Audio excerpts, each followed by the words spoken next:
Hello friends, अभी हम लोग जिस टॉपिक के बारे में पढ़ने वाले हैं उसका नाम है क्या, मेमोरी एड्रेसिंग कैपेबिलिटी और कैपेसिटी ऑफ सीपीयू। यानी कि हमारे सीपीयू में मेमोरी का एड्रेसिंग है वो किस प्रकार से होता है, इस पर्टिकुलर क्लास में हम उसके बारे में देखने वाले हैं। तो ये पहले तो ये हमारा जो मेमोरी एड्रेसिंग कैपेबिलिटीज है वो एक फॉर्मूला से रिप्रेजेंट होता है, उसके द्वारा दर्शाया जाता है। इसको हम लोग बोलते हैं 2 की घात n यानी कि 2 के पावर n। जहां पे ये हमारी n है, n का मतलब होता है नंबर ऑफ एड्रेस लाइन, यानी कि एड्रेस लाइन की संख्या। आपके सीपीयू में कितने एड्रेस लाइन है उस पर निर्भर करता है कि आपका मेमोरी एड्रेसिंग है वो किस प्रकार होगी और उसकी क्षमताएं क्या होती है। तो इसको हम लोग रिप्रेजेंट करते हैं एक फॉर्मूला, इस फॉर्मूला का नाम है 2 के पावर n। लेटर सपोज ये हमारा क्या है, सीपीयू है, ये हमारा सीपीयू 1 है, ये हमारा सीपीयू 2 है। तो मान के चलते हैं हमारे जो सीपीयू 1 में है उसमें नंबर ऑफ एड्रेस लाइन है 1, तो यानी कि हम लोग उसके अगर एड्रेसिंग कैपेसिटी की बात करें तो वो होगा 2 के पावर n। अब यहाँ पे नंबर ऑफ एड्रेस लाइन क्या है 1, यानी कि ये क्या हो जाएगा हमारा 2 सिंपली।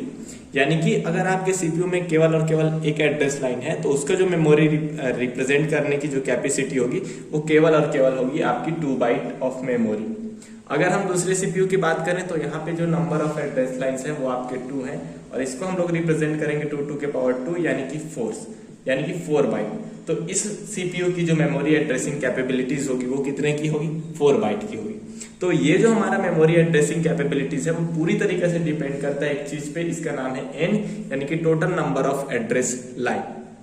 अब ये हम लोग आगे लेके चलते हैं, तो अगर मान के चलो n का वैल्यूज आया तो 2 हो गया। अगर n का मान अगर हमारा 2 होता है तो यहाँ पे टोटल मेमोरी होगा 4 होगा। अगर सपोज n का मान है वो 3 रहेगा तो हमारे यहाँ पे मेमोरीज का जो बाइट की संख्या होगी वो 8। इस तरीके से वो आगे कंटिन्यूअसली 2 के पावर n के रूप में आगे बढ़ते जाता है। ठीक है, अब इसको हम लोग, चूंकि ये हमारा मेमोरी एड्रेसिंग कैपेबिलिटी से डिजिटल कंप्यूटर के प्रिंसिपल्स पे आधारित है और डिजिटल कंप्यूटर में 2 इंपॉर्टेंट डिजिट है, एक है 0 और दूसरा 1 है। इसका रिप्रेजेंटेशन हम देखते हैं वो मेमोरी में कैसे होगा। इनकेस अगर हमारे मेमोरी में अगर नंबर ऑफ एड्रेस लाइंस है 1, यानी कि हमारी मेमोरी होगी केवल और केवल 2 बाइट की, यानी कि वो हो सकती है या तो 0 हो सकती है या तो 1 हो सकती है। क्लियर। अब हम लोग चलते हैं, अगर मान ले कि हमारा जो नंबर ऑफ एड्रेस लाइंस है वो 2, यानी कि हमारे पास मेमोरी कैपेसिटी होगी टोटल 4 बाइट की, तो इसका रिप्रेजेंटेशन कैसे होगा, इसका रिप्रेजेंटेशन होगा 0 0 0 1 1 0 1 1। ये हमारे कितने बाइट ऑफ मेमोरी हो गए, ये हमारे 4 बाइट ऑफ मेमोरी हो गए। ये तब हुआ जब हमारे एड्रेस लाइन की संख्या है वो कितनी होगी, 2। अब इनकेस आप मान के चलते हैं हमारी एड्रेस लाइन की संख्या है वो है 3, तो हमारे वहां पे मेमोरी की कैपेसिटी कितनी होगी, 8 बाइट की।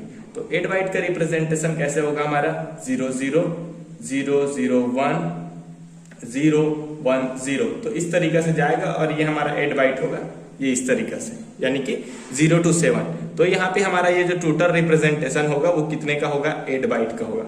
तो इस तरीके से हमारा मेमोरी का एड्रेसिंग होता है और ये हमारी मेमोरी कैपेसिटी की टॉपिक यहाँ पे खत्म हुई। Thank you.